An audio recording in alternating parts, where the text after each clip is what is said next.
पाकिस्तान में ईद उल अज़हा 21 जुलाई को होगी। ज़राए के मुताबिक 35 शहरों से शहादतें मौसूल नहीं हुई। कराची में मतला आबरा आलूद होने की वजह से चांद नहीं देखा गया। मेट ऑफिस की छत पर पहली कंप्यूटराइज्ड टेलीस्कोप मशीन का इफ्तिताह भी कर दिया गया। खत्ते की कुव्वतें अफगानिस्तान में मामलात संभालने की सलाहियत रखती हैं। अमेरिका का जिम्मेदाराना इनखला चाहते हैं, मगर इससे इनखला जल्दी की अफगानिस्तान में सिविल वार हुई तो इसका असर पाकिस्तान पर आ सकता है। DGISPR ने खबरदार कर दिया, कहा अफगानिस्तान में बंदूक 20 साल में फैसला नहीं कर सकी। फैसला अफगान अवाम ने मिल बैठ कर करना है। पाकिस्तान अफगान अमन अमल का सहूलतकार है, जमानती नहीं। भारत अफगानिस्तान में अपनी पाकिस्तान मुखालिफ सरमायाकारी डूबने पर परेशान है। अफगानिस्तान में इस वक्त अफगान फौज की पेशरफ्त कुछ खास नहीं। अब तक की खबरों के मुताबिक तालिबान की पेशरफ्त ज़्यादा है। हमने पहले ही तैयारी की हुई है कि क्या करना है। अपनी सरजमीन किसी के खिलाफ इस्तेमाल नहीं होने देंगे। DGISPR major general Babar Iftikhar ने वाज़ेह कर दिया, कहा अफगानिस्तान में कोई फेवरेट नहीं।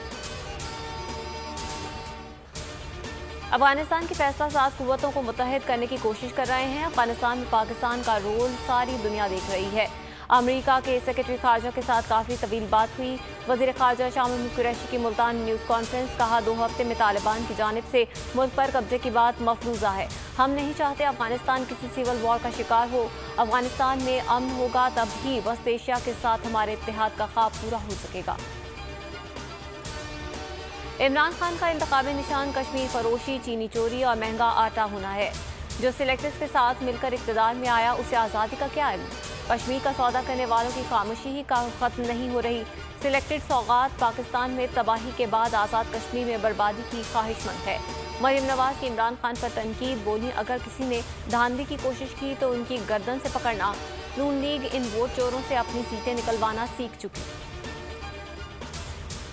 बिलावल अमेरिका के जितने चक्कर लगा लें इमरान खान 5 साल पूरे करेंगे। वफाकी वज़ीर दाखिला शेख रशीद भी आज़ाद कश्मीर इंतखाबी मैदान में उतर गए। वज़ीर आज़म के साथ मुहिम में शिरकत का ऐलान किया, कहा PDM ख़त्म हो गई। इलेक्शन के बाद अपोजिशन से ताल्लुकात भी ठीक हो जाएंगे।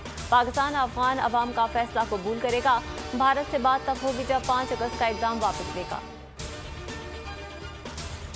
बिलावल और मरियम को कश्मीर की तारीख का भी नहीं पता। इनके वालिदैन ने मुल्क की दौलत लूटी और जायदादें बनाई। दोनों जमातों में जमहूरियत के बजाय बादशाहत का कल्चर है। इनको क्या पता मुल्क की मईशत को कैसे चलाया जाता है। फवाद चौधरी का रद्द-ए-अमल, कहा आज़ाद कश्मीर में भी तहरीक इंसाफ की हुकूमत हो। FIA ने बेहुदा गुफ्तगू की, बदतमीजी भी की, ऊंची आवाज़ में बातें करके मेरा मजाक उड़ाया। शहबाज शरीफ ने FIA तफ्तीशी टीम पर गैर मुनासिब रवैये का इल्ज़ाम लगा दिया, कहा टीम मुझे हिरासत कर रही है। FIA ने इल्ज़ामात मुस्तरद कर दिए, जवाब दिया शहबाज शरीफ गलत बयानी करके एक केस से तवज्जो हटाना चाहते हैं। मुलजिम को इज्जत से सेंटर लाए। दौरान तफ्तीश चाय कॉफ़ी भी पेश की गई। अस्सलाम वालेकुम, आप देख रहे हैं बोल न्यूज़ और मैं हूँ आमना अकरम। हेडलाइंस आपने जानी, खबरों से फिलहाल इतना ही। मज़ीद खबरों और तफसीलात के लिए विजिट कीजिए हमारी वेबसाइट bolnews.com। अब आप देख सकेंगे प्रोग्राम तब्दीली। देखते रहिए बोल न्यूज़। सब्सक्राइब करें और बेल दबाएं ताकि कोई खबर रह न जाए।